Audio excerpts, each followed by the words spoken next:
people, and today we're breaking down film on the Miami Dolphins defense versus the Colts.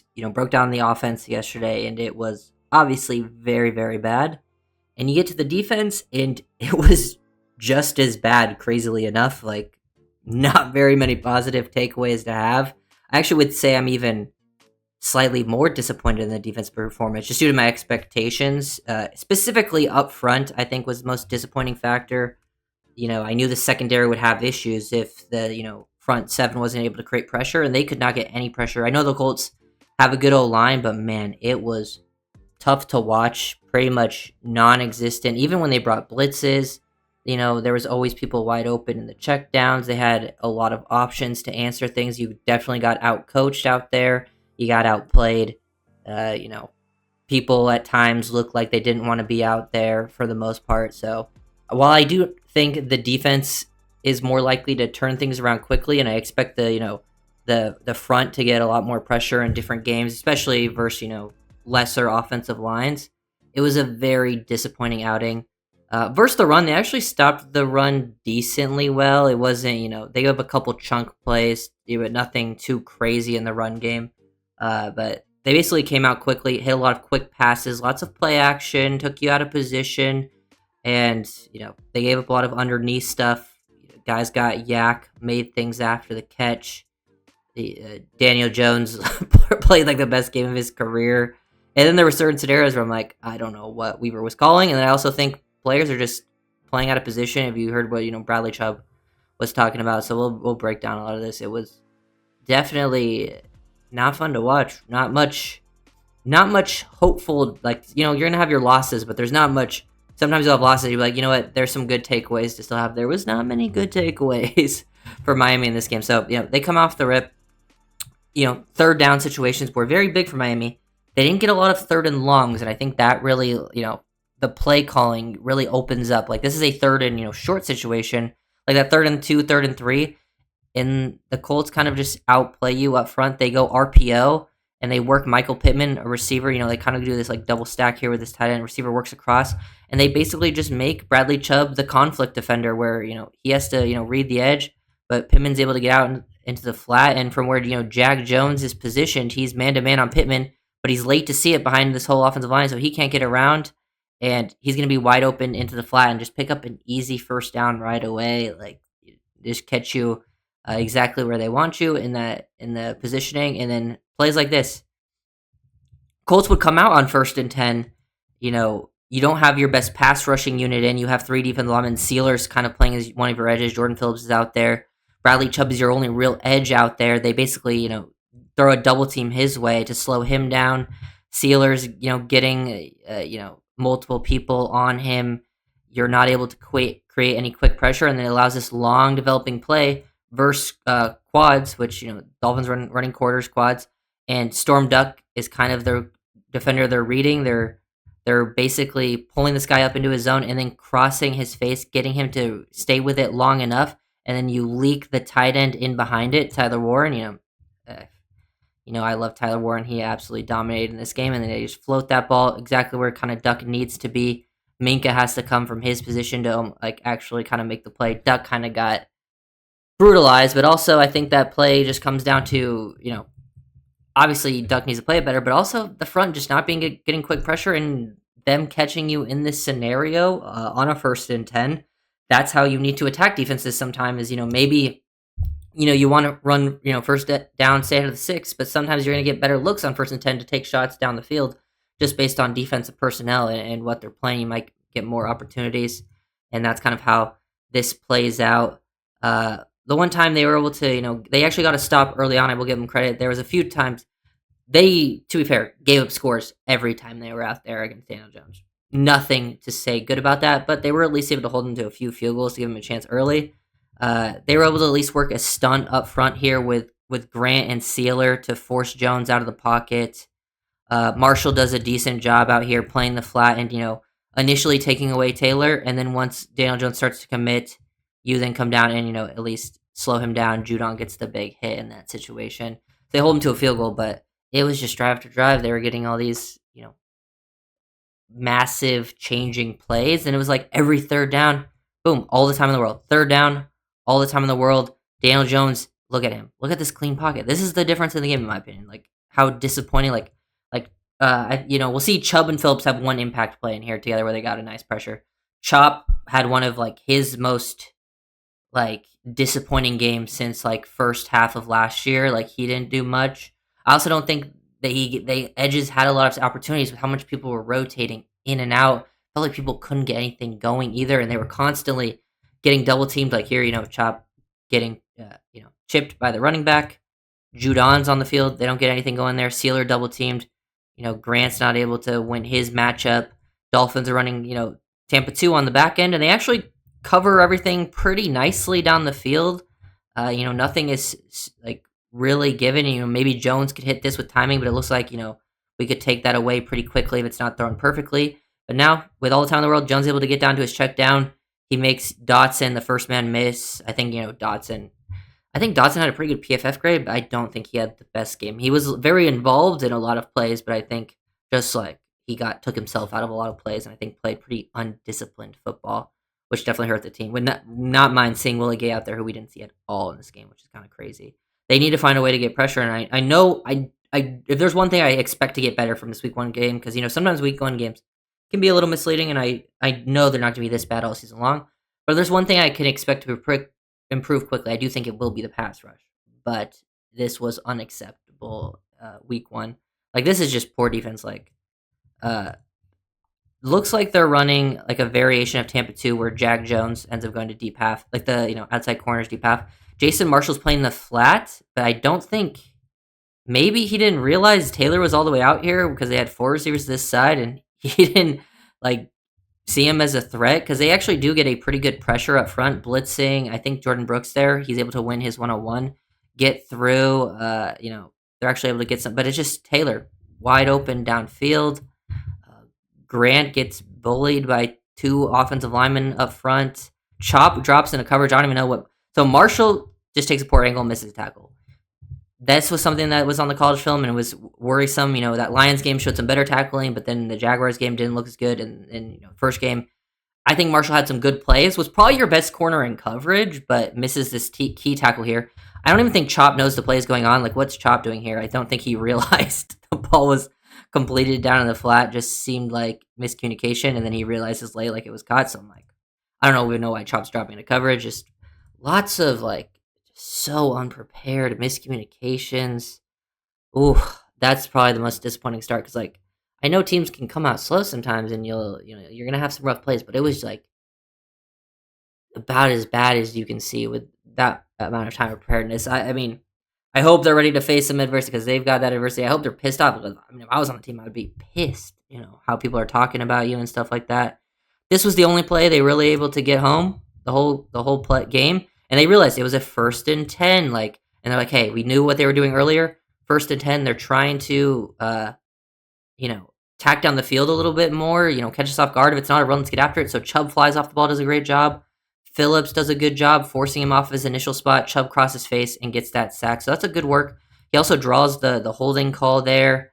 That's exactly what you want to see from your front. It just was non-existent. And even though this play happened, and usually this would be a very good positive, this would stop the defense. Very next play, 2nd and 20, the secondary has just a absolute coverage breakdown.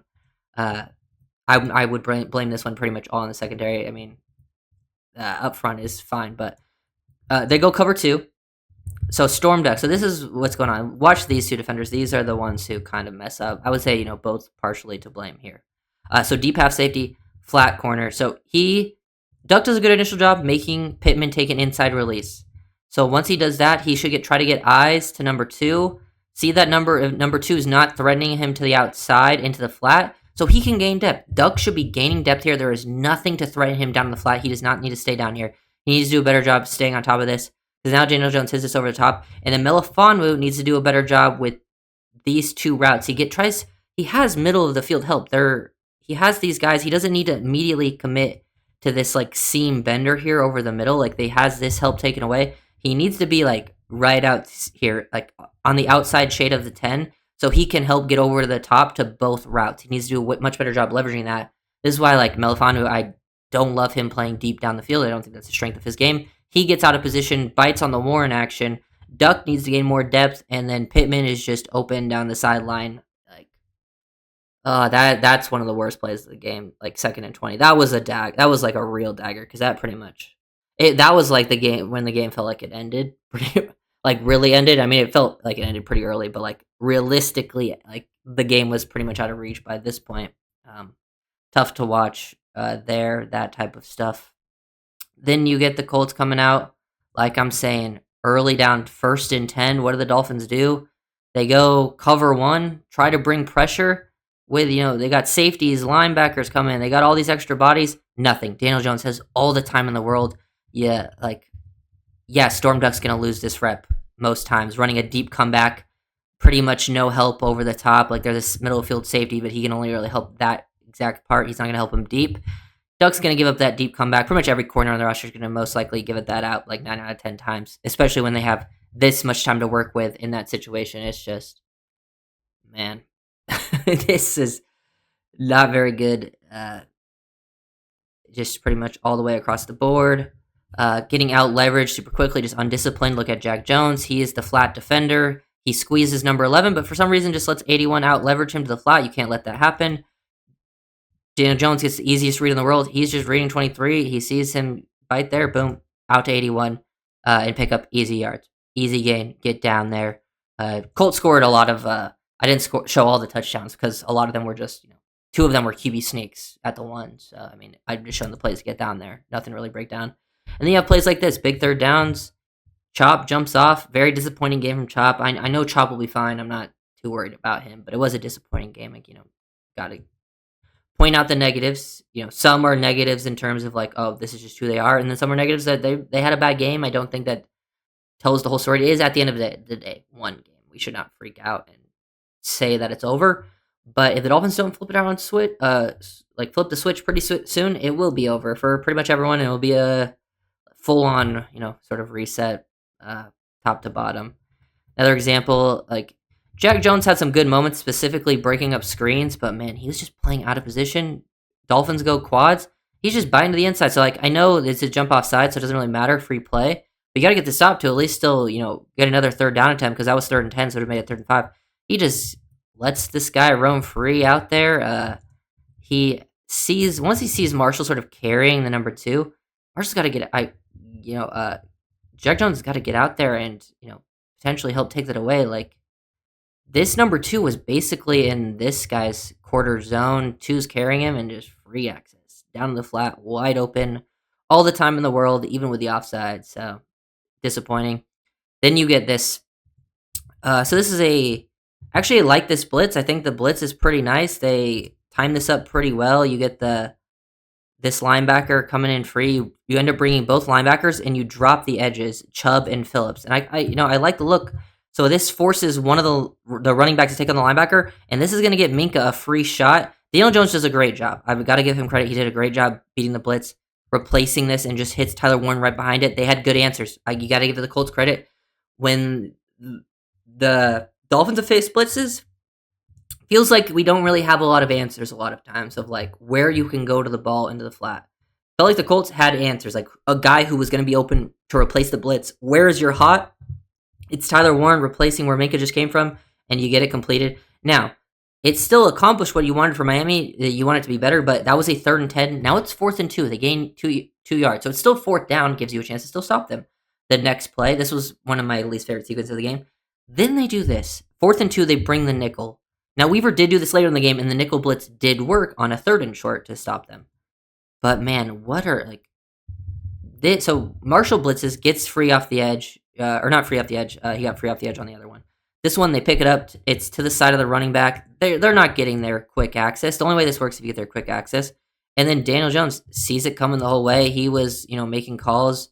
Josh Downs, free access. Look where Melifonwu was lined. Like I understand, like, Melifonwu was trying to disguise it, but, like, he already went over there pre-snap. Daniel Jones knows if he's lined up directly over that, usually is a sign of a nickel blitz if you're directly lined up above them. And he tries to slow it back to the middle, even takes himself further away, and then Josh Downs just the freest first down of the game on a 4th and short situation. I'm like, damn, hard to watch. They do get a run stop here later. I mean, good job here by Brooks, the linebacker. Good job up front, the whole D line. I don't think the run game was a huge issue. I mean, it could have been cleaner at times, but I think run defense was fine. Like if that was like the weakness of the game, it would feel pretty good type of thing. But it was one of your strengths, so you're not feeling too good about it. Um, but they get a stop there, and that held them to a field goal. So at least they held them to a few field goals. I mean, if you want to look at that as a positive, I'm not really looking at it like that. And then yeah, just more shots down the field in big situations. They attacked you off the ball here. Play action early down. I mean, I don't even know what Rasul Douglas is doing at the bottom. Rasul Douglas gets absolutely cooked off the line. I don't know why he played so hard inside leverage here. They're playing cover one, so he has inside help safety wise. So he basically just gives up the exact thing he shouldn't. This is why, you don't want Douglas playing press man because he's not a press man corner. And then, with the play action, Dolphins are bringing how many people? One, two, three, four, five, six, or seven actually. Yeah, they bring seven running cover one with pressure, and all seven picked up. And Daniel Jones, not even a little bit pressure, not even like a guy in his face pushing people back in the pocket, and then he hits a ball down the field. I mean, Daniel Jones was hitting passes he never completed once in his entire Giants career, and it's sometimes the story of the of the live. I mean, I would say that's one of the biggest negatives. I think a lot of people had questions with McDaniel. We know coming into the year, like, hey, McDaniel's got to work on these things. Clearly, week one didn't show improvement. If anything, probably showed even some regression in certain areas. Specifically, I think answers in play design. I think even the play design looked slightly worse. I mean, it looked more like 2024, which was bad in comparison to 2022, 2023. And then, a lot of the other things, situational play calling, more the timing, people prepared, that looked bad. But, I feel like a lot of people had high hopes for Weaver. I mean, me included. And this was not a good start for that. Now, I think Weaver still has a chance to turn it around more so than McDaniel, just due to, timing. Like, McDaniel's done this for 4 years. We were second. But damn, not a good sign for pretty much anyone around. So hopefully, I need to see big improvements next week. Big improvements. Yeah, I mean, they have to beat the Patriots. If they don't beat the Patriots, what do they even do? Yeah, they play then they'll play the Bills on Thursday night. I mean, I don't want to guarantee anything, but that's closest to a guarantee loss as you'll probably see. It's the NFL, so anything can happen, but that could easily be an 0-3 start. The Patriots aren't a very good team. The Dolphins are favored. I'm guessing because they're at home. I think being at home, huge help for Miami in terms of, like pre-snap stuff. So that's at least nice, but I don't know if that will end up being enough of the difference maker. I hope. I mean, it comes down to the players and any of the coaches too, making things life easier on the players. But I feel like it comes down to the players just playing with more heart that can really make the most immediate difference. So if you guys are like, come in and subscribe,